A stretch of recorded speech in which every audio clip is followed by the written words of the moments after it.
อะสบายดีป่ะลูกเอาไว้กีป่าลูกอันนี้ไปกระดาษกับแบโอ้วันนี้ดาสิไปตลาดกับเมย์อู้ทาแปงเว้ยทาแปงตะเดตะเดกเว้นนะเป็นขาบเลยอีดาสิไปตลาดไซมือนี่บอกปลาดุลูกไปกระดาษตัวปูจะไซบ้านยังบ้านยังตลาดบ้านยังกระดาษมันตู้ อู้จักเฉยตลาดตลาดวันโคโอ้อีดาเก่งเว้ยอีดาสิไปซื้อยังเนาะตู้ขนมชื่อขนมใช้จะมีเงินหรอบ่ไม่เงินใส่เงินบ่ไม่เน่แล้วสิได้ซื้อจ้ะนะแล้วสิได้ซื้อขนมบ่มีเงินฮะบ่มีเงินไปซื้อตู้เก่าโอ้อยู่น้ำเจ้าอยู่น้ำแม่บ่เลยอยู่ตรงแม่โอ้สบายดีพี่น้องกับสบายดีสวัสดีเด้อตอนที่กำลังสิไปตลาดสวัสดิ์โคพี่น้องเนาะกับลูกสาวเพราะว่าเอื่อยบ่ไปน้ำมือนี่เพราะว่าอันนั้นเอื่อยผู้ใหญ่เจ็บคอเนาะพี่น้องเจ็บคอแบบคอตกมอนป่วยคอบ่ไหลเนาะก็เลยไปกับผู้น้อยไปกับลูกสาวหล่าบ่สิไปหาซื้อของกินพี่น้องเพราะว่ามื้อนี้สิอันนั้นสิไปซื้อของกินให้ไอดอนเพิ่นสิอันนั้นเพิ่นสั่งให้ไปซื้อศีลบ่ซื้อศีลซื้อเครื่องต้มมีหยังนี่แหละเนาะเพิ่นสิไปเฮ็ดกินอยู่นั่นแหละพี่น้องปะเดี๋ยวครับไปกันเด้อเพราะว่าเป็นกินกระตื่นแต่เช้าพุ่นกลางหม้อขาวเมียนเฮือบายบายสบายดีสวัสดีป่าลูกอันนี้โอเคปะเดี๋ยวไปพอกันอยู่ตลาดเลยเปิดประตูให้คักแน่ไรผมเปิดประตูคักแน่เว้ยเก่งเว้ยเกียมพร้อมขนาดนะกัดสิได้ไปอัดอีกบ่ฮะเอาอัดยันใกล้เขาอัดได้ซื้อเลยพี่น้องมากะยาบ่อัดกับบ่อัดมาขึ้นรถไปโดยบ่อัดดอกไปขึ้นมาไว้พาไปดอกนี่ตะเวนกำลังขึ้นกำลัง6 โมงปลายนี่แหละพี่น้องอยู่บ้านเท่านั้นตลาดบ่ไกลพี่น้องก็เลยเอาคนหน่อยไปนั่งเอาลูกสาวไปนั่งว่าเพิ่นก็อยากไปซอเนาะ โหนดกันเลยน้ำมันสิเบิดนี่โอ้ยอากาศเริ่มเย็นเลยพี่น้องเป็นหนาวเนาะใกล้สิเข้าหน้าหนาวแล้ว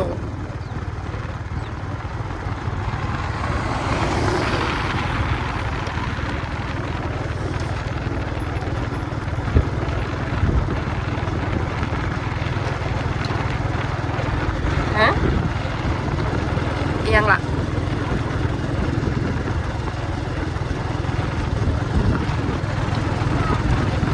หรอ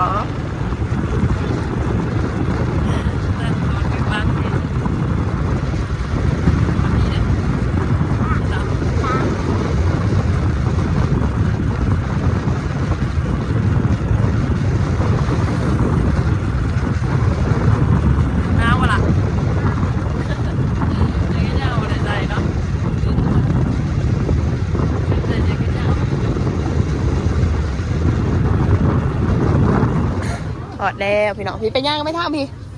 ดาย่างไม่ท่าพี่ดาเดี๋ยวจะไปหาเบิ่งอันนั้นซื้อซีนให้ไอรอนก่อนเนาะพี่น้องมาหยันมันสวยมันเบิดตลาดบันโคกเลยพี่น้องกระเจ้าพ่อใหญ่ทอตลาดคำแปกวันใดเนาะ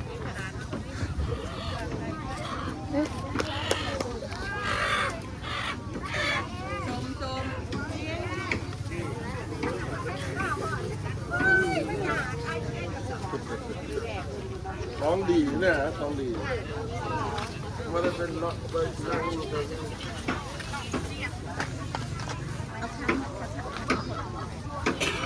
นี่หันสีมาบดได้มาอักษร ยังม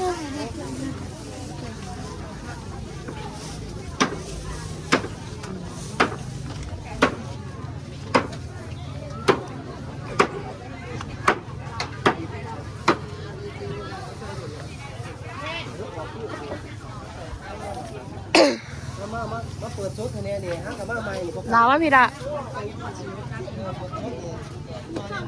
นี่จะหมูสีโมมีอีสานเลยเนาะสีเบิร์ดเลยเนาะเบิร์ดคักเบิร์ดเดย์พี่น้องมีแต่สีหมูเนาะสีหมูอาหารเบิร์ดเพราะว่าเบิร์ดหานี่มั้ยมาพี่กันเนาะ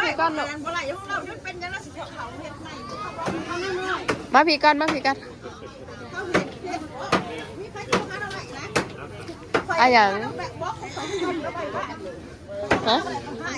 จังหน่อยจังซื้อแม่ซื้อของกินก่อนพังความขันมาพังความมาให้มาจักเถื่อได้นี่ได้มาพี่กันนี่กันนะสิเป็นสีหมูพี่น้องจะได้สิได้กินบ้านนี้เป็นสิได้อีหยังได้บ่โทษทาไปนอนบ่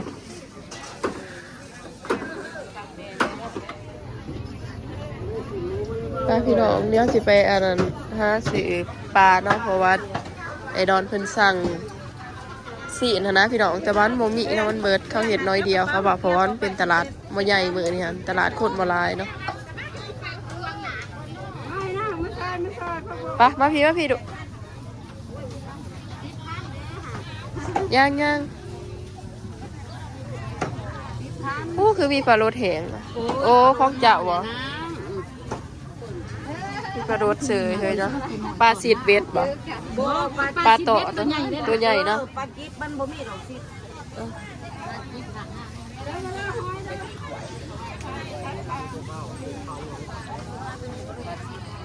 ไม่ฮักปลายมันออกก่อนหนุปลายมันแดงค่ะโอ้ยไปพี่น้อง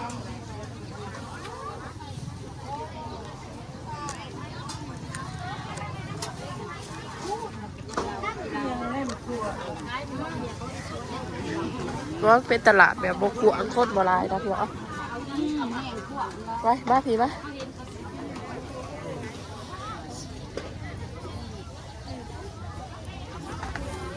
นี่แคบ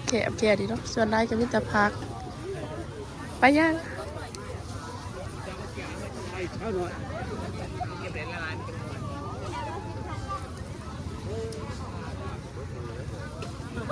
ดาไหมพี่ดา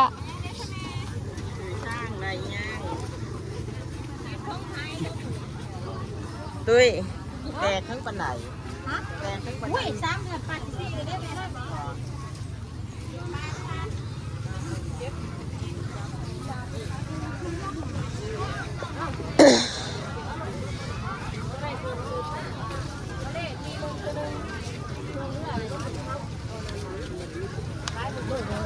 เสียปลาเนี่ยดาละป่ะพี่ปลานินโลเท่าไหร่45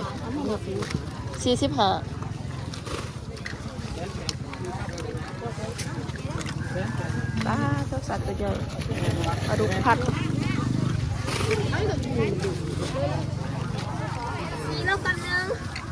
แค่สีข้าง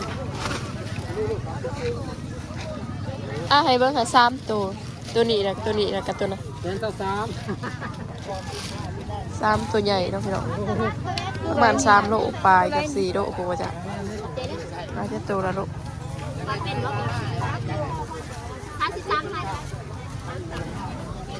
3 ตัวเฮ้ย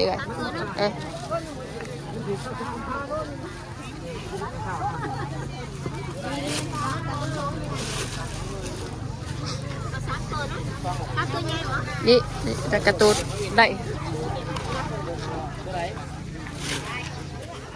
ติดเบิ่งบ่เอาตัวนั้นเลยตัวนี้มันใหญ่เกินปีกหยาดมันด้านสุด11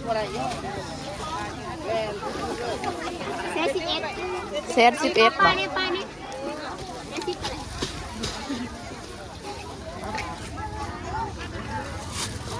11 แต่กระปานเนี่ยกระจายเงินกับพี่น้อง เบลเบลฟากเบลบาท เอาไปกินใหม่ไปกินกับปุ่นกบกบอยู่รังบานกันนี่แล้วมาถักบุปผิดพี่น้องจะเป็นอย่างเป็นแบบต้นผูมีตลอกบ่มีหมากบไม่น้ำเชียงปลูกเองกันนะ5,000 5,000นะ เอาบ่ เอา เอาเมื่อเราบอกลูกศิษย์เมื่อเราก็เอาทงถิ่มที่ลูกนี้ใส่กระต้ากระไรลูกทงค่ะ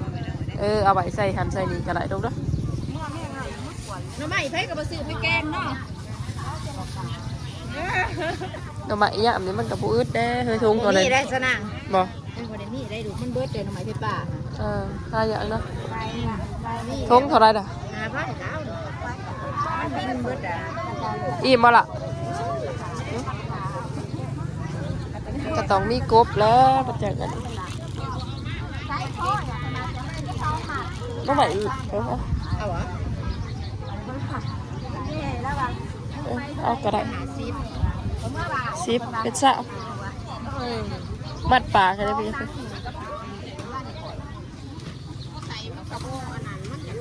เสียตุก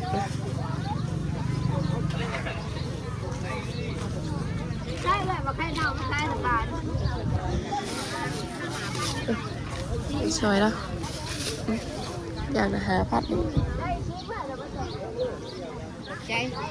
ใต้ดุเนี่ย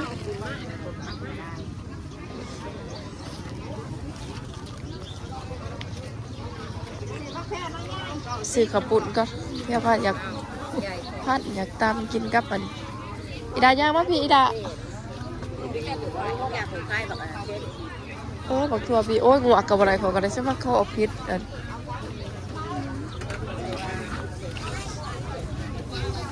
โลเท่าไหร่ทงโลวะ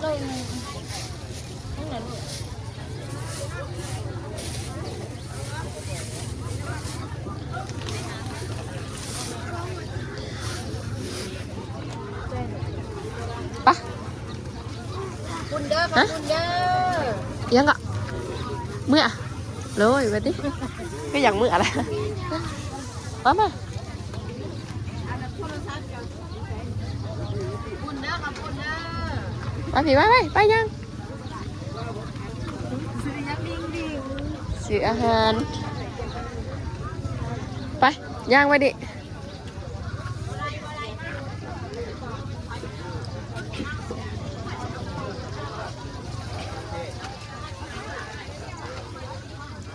วันนี้วันเสาร์เนาะพี่น้องมื้ออื่นวันอาทิตย์มีของกินมาลายวันอาทิตย์กับแจ็คสิไปตลาดอีกเนาะตลาดวันอาทิตย์ของคือสิลายอยู่ดอกเพราะว่าบาทอันนั้นตลาดอาทิตย์ของมาลายดีบ่มีหอดของนะเดี๋ยวบ้านส่วนไหนก็มีแต่พักกันเนาะพี่น้องมาพี่ดูมะเดี๋ยวขายของคือกันมาพี่มาเดี๋ยวโอ้ยดื่มพี่น้องเกือบดื่มซื้อหวดก่อนใบเท่าไรเนี่ยนี่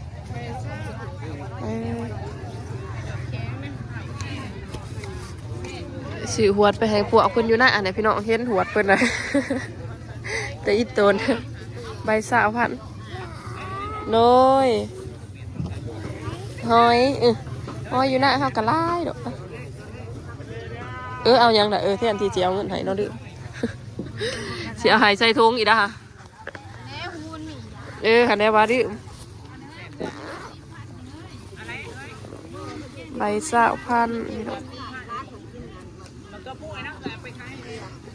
หมากสมโมแล้วเนาะบ่มียังไงนี่ใส่ขนมเอาสิมืออะไรค่ะแตกที่เอา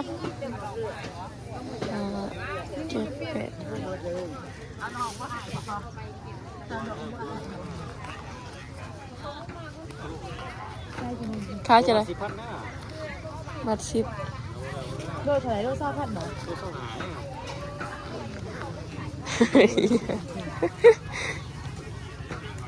ตัวนั้นเท่าไรเห็นตัวนั้นโลเท่าไรโลสองหาเด้อตัวนี้มันไก่ครึ่งลูกของสีมัดโลได้ก็จะเอาครึ่งลูกเหรอ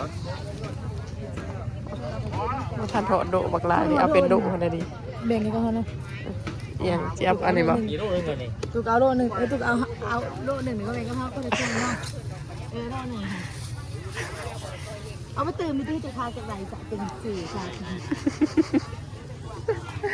ไม่ต้องยางครับ เนี่ยคนที่2คนนี่ แบงเหรอ แบ่งคนที่2คน โอ้ว่าจังหวะพอดีเว้ย อ้าวเว้ย ใส่มันถือเท่าไหร่ คือเบอร์2 หวานด้วยเอา เด้อตื่มผู้ละจงมาไก่กว่าบ่ตื่ม เท่าไหร่12กับ13ตัว13กับ12 โอ้ยเป็นจิสิไปขอจ่าย13 17ให้แล้วบ่ ไหนเดียวยัง12 อ้าวเตะพอดีบ่มีเงิน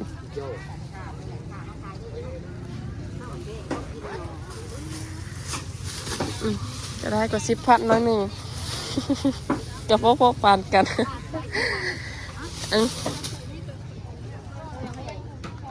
ลาทาแม่ก่อนติไปเด้อปุ๊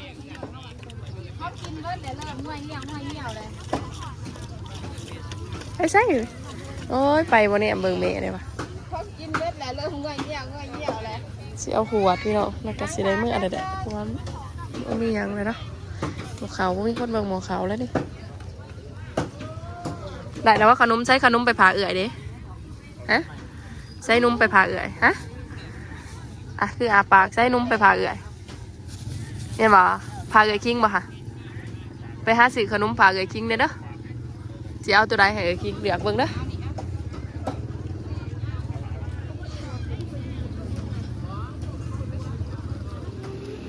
ฮะไปให้เอื่อยเด้อแบ่งเอื่อยนำเด้อคนหูเด้อ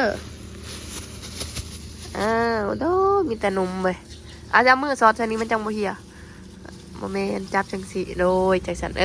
ไปได้ทั้งองุ่นได้ทั้งขนมปะโดยโอ้ยจะกระเปิดเองติเคยจังสันแบบว่ะเนี่ยพี่น้องพวกมาหอดถอดเกิบน้ำ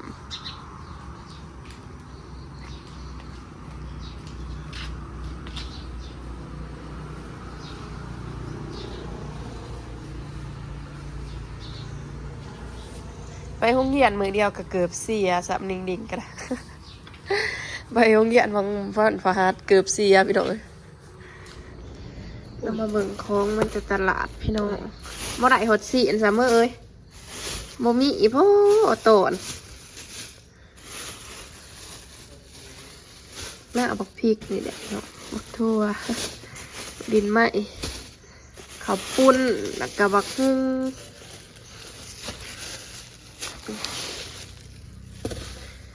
แล้วก็ป้าน3 โลปลาย3 ตัวใหญ่เพราะอยู่ดอกนะอุตส่าห์ว่าสิให้เขาได้กินสีแซ่บๆแล้วมื้อพอบ่มีสีซ้ำเขาเปิดครัวเขาแบบว่าเขามาเมาเอานะก็ได้เบิดแต่ดึกแต่เช้านี่แหละพี่น้องอาหารตลาดก็หวดใบหนึ่งเฮ้ยนี่ได้หวดใบ20,000เอาไปบ่น่ะเลยไปจะได้ถ้ากระตื่นทุกเช้าแล้วว่าเจ็บคอยังแล้วมันกระเช้าแล้วโดยเดินซื้อมาน้อยหนึ่ง ใบ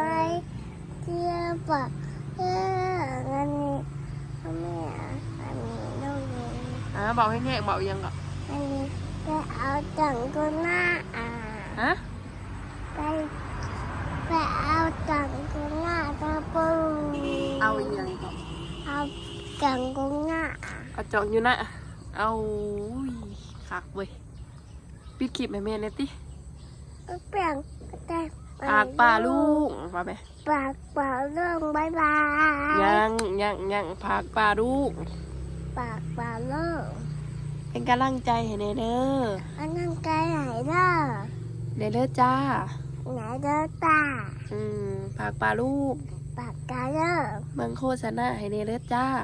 ปุ้งก็หน้าตา ซะด้า ตัวแต่หน้า เนเด้อจ้า มาหน้าตา ขอบใจป่าลูก แต่แต่แต่ว่า ขอบใจป่าลูก อยากได้ปลาดอง ที่เขามาเบิงดิ้งดิ้ง เปล่าแต่ว่าพงตึงตึง เจอกันใหม่คลิปหน้า ทุกวันเจ็บหน้า พอกันใหม่คลิปหน้าแบบนี้ เบาดีๆที่น่ะพอ พอกันใหม่คลิปหน้าเด้อจ้า เจ็บหน้าตาตา เด้อจ้า ตา สบายดี สบายดี บ๊ายบาย บ๊ายบาย เก่งได้